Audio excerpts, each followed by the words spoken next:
Alright, so we're swapping up the order of things today. I know normally cardio is a finisher. Sorry, putting the incline up. Maybe the incline will give me a better angle with you guys. But, yeah, cardio is usually a finisher. But we've come around, gone full circle. Now we're on the day that I wouldn't say all, but most gym bros despise. It's a leg day. But not a full leg day. We got quads today. Quads, let's say calves.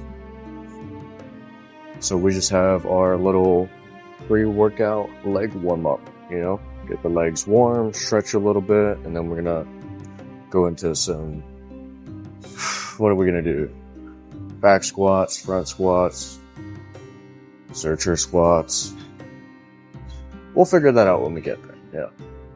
Maybe we'll do the pendulum, who knows. But today, I was thinking about it. Let me start my music so I can aura farm in the background. I've been getting better at this whole recording thing and getting my setup done. Because, I don't know, I just made it easier. So, trying to look more into the camera a lot more instead of...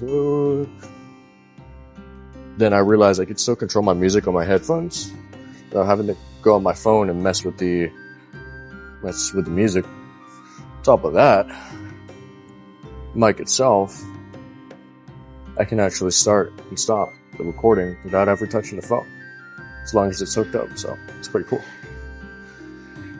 Today's topic, though. I was thinking about the climb, or more so the push and pull, right? Everyone wants to climb, but I think people fail to realize that to have something to climb, more often than not, you have to have a mountain to climb, and sometimes you gotta build that mountain. Like, I guess, the manga, The Climber, is trying to climb K2. Why? Because it's one of the most dangerous mountains in the world. Now, if we didn't have a K2, what would he do? People before him had paved the idea that K2 was the goal, right?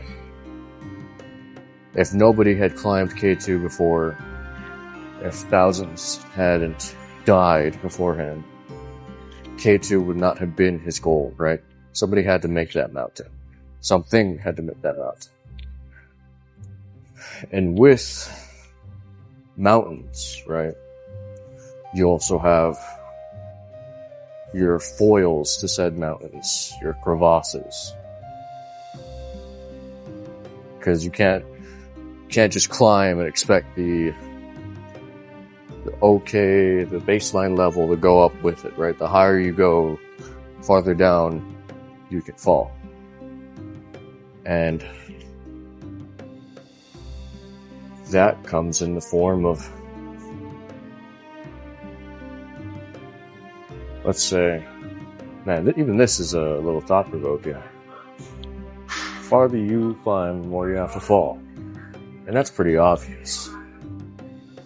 But at least my mental thought process is, at least for somebody that has to build the mountain to climb, right?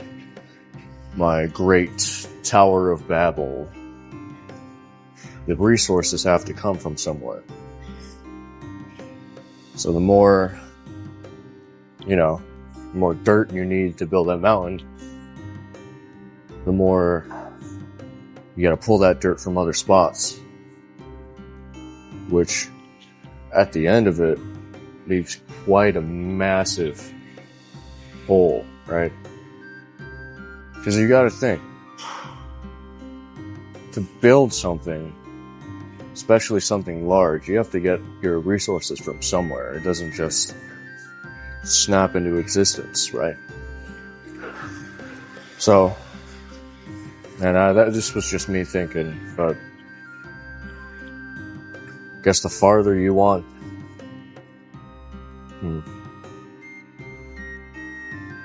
However far you want to build, how far you want to climb, is further dictated by how deep you're willing to dig. You want to build a tower to the heavens? Great. How deep of a hole to hell are you willing to dig? You know? Truly, I think that your progression towards the heavens, I say heavens as like an evil, bad, evil thing, but it's truly not that black and white. It's definitely a gray area. But this is more so just an analogy, I guess, for sacrifice, right? You stop climbing, you stop getting better. When you stop being willing to dig deeper, sacrifice things, right?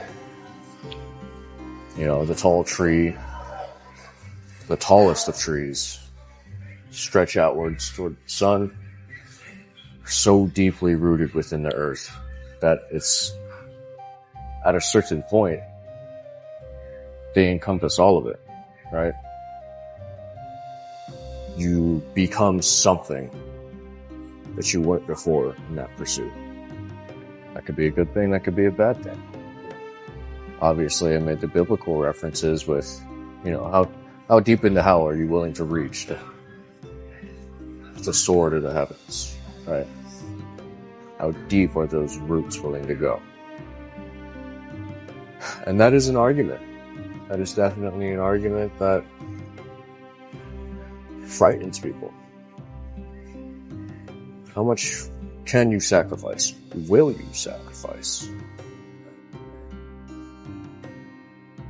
Many would say they couldn't go that far. You know, they'll stop the sacrifice when the comfort ends. And, well,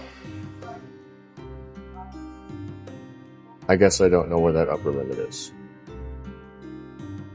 For me, I also try not to go too much into detail of my personal life, but I think there's a lot that I would give up. And I say I think. It's really none of that matters when you're faced with the choice of giving it all up for that dream, for that castle on the hill, or staying okay, comfort and safety of mediocrity. How far are you willing? How much can you sacrifice? I think that's the question. You want greatness? How much can you lose?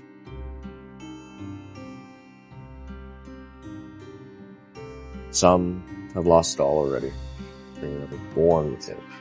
Or, you know, just weren't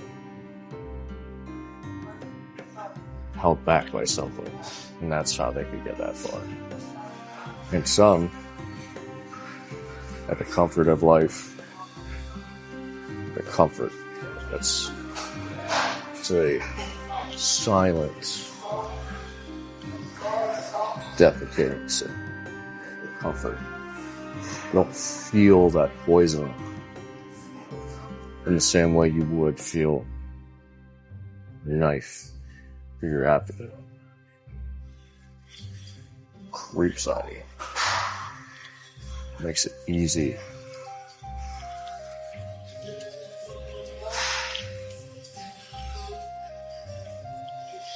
You willing to be uncomfortable?